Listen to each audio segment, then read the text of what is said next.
Assalamualaikum warahmatullahi wabarakatuh. Halo anak-anak, selamat pagi. Hari ini kita akan belajar di tema 1, subtema 1, pembelajaran 3. Hari ini kita masih belajar mengenai ciri-ciri makhluk hidup. Sekarang Bu Guru tanya, apakah kalian masih ingat dengan ciri-ciri makhluk hidup? Ya, ciri-ciri makhluk hidup itu ada 6, yaitu ada bergerak, bernafas, tumbuh dan berkembang biak, memerlukan makanan dan minuman, serta peka terhadap rangsangan. Nah, di sini ada gambar. Perhatikan gambar berikut ini. Apa saja ciri-ciri makhluk hidup yang kamu temukan dari gambar di bawah ini? Nah, di sini ada gambar keluarga Siti dan gambar anak ayam beserta induknya. Coba kalian temukan ciri-ciri makhluk hidup dari kedua gambar tersebut. Nah, kita bisa contohkan ciri-ciri makhluk hidup berdasarkan gambar tadi. Yang pertama yaitu tumbuhan memerlukan air. Kegiatan pada gambar ibu menyiram tanaman. Ayam berkembang biak. Tadi ada gambar anak ayam beserta induknya. Hewan bergerak. Tadi ada gambar ayam bergerak menuju tempat makanan. Manusia berkembang biak. Tadi ada keluarga Siti. Dan ayam memerlukan makanan. Tadi ada gambar ayah dan Siti yang sedang memberikan makanan. Jadi, kita bisa menemukan ciri-ciri makhluk hidup berdasarkan gambar. Nah, selanjutnya amati kedua gambar di bawah ini. Apa persamaan dari gambar tersebut? Nah, di sini ada gambar keluarga Siti yang sedang menikmati makanan dan juga gambar anak ayam beserta induknya yang sedang menikmati makanan. Sekarang dari kedua gambar itu apa persamaannya? Ayo. Nah, persamaan dari kedua gambar tersebut yaitu adanya hubungan saling ketergantungan antara manusia dan hewan. Gambar pertama yaitu keluarga Siti yang sedang makan dengan lauk telur dan ayam. Gambar pertama menunjukkan keluarga Siti membutuhkan makanan. Makanan bisa berasal dari makhluk lain. Gambar berikutnya menunjukkan perkembangbiakan ayam mulai dari telur hingga ayam dewasa.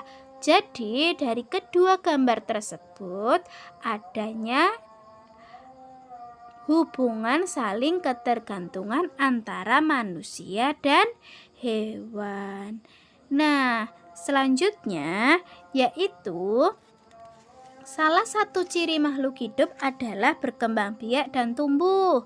Ayam berasal dari telur yang menetas menjadi anak ayam. Anak ayam tumbuh menjadi ayam dewasa. Anak ayam sangat lucu untuk dilihat dan dimainkan. Tetapi kita harus hati-hati ya dengan induk ayam, karena induk ayam akan marah jika kita mengganggu anaknya. Jadi kita harus berhati-hati jika akan bermain dengan anak ayam. Selanjutnya, mari kita nyanyikan lagu tentang anak ayam. Di sini ada lirik lagu anak ayam. Diciptakan oleh NN karena tidak tahu nama penciptanya. Teko teko teko tek, anak ayam turun berkotek. Teko teko teko tek, anak ayam turun berkotek. Nah, di sini ada gambar persegi dan persegi panjang. Kalian masih ingat ya persegi dan persegi panjang? Gambar persegi menunjukkan nada bertempo pendek, sedangkan persegi panjang menunjukkan nada bertempo panjang. Nah, jadi kita dalam menyanyikan lagu anak ayam dengan tempo yang berbeda-beda.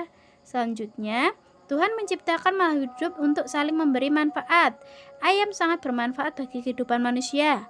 Daging dan telur ayam dapat memenuhi kebutuhan manusia. Pengembangbiakan adalah cara untuk menghasilkan daging dan telur ayam dalam jumlah banyak dan dibuat di sebuah peternakan. peternakan yang menghasilkan ternak ayam dalam jumlah yang banyak dan dalam waktu yang singkat. Di sini ada peternakan 1 sampai peternakan 5 yang menghasilkan telur dalam jumlah yang berbeda-beda. Dari kelima peternakan ini, peternakan siapa yang paling banyak menghasilkan telur per bulan? Yaitu peternakan yang paling banyak menghasilkan telur yaitu peternakan 5 dengan jumlah 4.500 butir. Selanjutnya peternakan siapa yang paling sedikit menghasilkan telur per bulan? Yaitu peternakan 4 dengan jumlah telur yang dihasilkan yaitu 1.500 butir. Jadi dari kelima peternakan ini ada jumlah yang paling banyak dan jumlah yang paling sedikit. Selanjutnya yaitu membaca nama dan lambang bilangan. Di sini ada angka 1.350 dan angka 3.500. 1.350 itu dibaca 1350. Sedangkan 3.500 dibaca 3500. Jadi kita harus mengerti ya cara membaca bilangan. Nah, selanjutnya yaitu agar kita lebih mudah dalam membaca bilangan, kamu juga dapat menggunakan aturan nilai tempat. Nah, aturan nilai tempat itu ada 4, yaitu ada ribuan, ratusan, puluhan, dan satuan. Kita kelompokkan satu-satu angkanya berdasarkan nilai tempatnya. Nah, di sini contohnya yaitu angka 2245. Kita akan kelompokkan berdasarkan aturan nilai tempatnya. Tabel nilai tempat 2245 ditunjukkan seperti berikut. Ini ada ribuan, ratusan, puluhan, dan satuan. Angka 2 berada pada tempat ribuan sehingga bernilai 2000. Angka 2 berada pada tempat ratusan sehingga nilai 200. Angka 4 berada pada tempat puluhan sehingga bernilai 40. Dan angka 5 berada pada tempat satuan sehingga nilainya yaitu 5 yang dibaca 2245. Nah, di sini juga ada contoh lain yaitu 8417. Nah, di sini letak ribuannya 8, nilainya 8000, ratusannya 4, nilainya 400, puluhannya 1, nilainya 10, dan satuannya 7, nilainya juga 7. Dibaca 8417. Jadi kita agar lebih mudah dalam membaca bilangan yaitu dengan mengelompokkan berdasarkan nilai tempatnya. Sekian pembelajaran hari ini ya anak-anak. Hari ini kita sudah belajar tentang ciri-ciri makhluk hidup berdasarkan gambar. Belajar mengenai tempo pendek dan tempo panjang, mengenai lagu anak ayam. Dan kita juga sudah belajar mengenai membaca bilangan. Sekian dari Bu Guru anak-anak. Wassalamualaikum warahmatullahi wabarakatuh.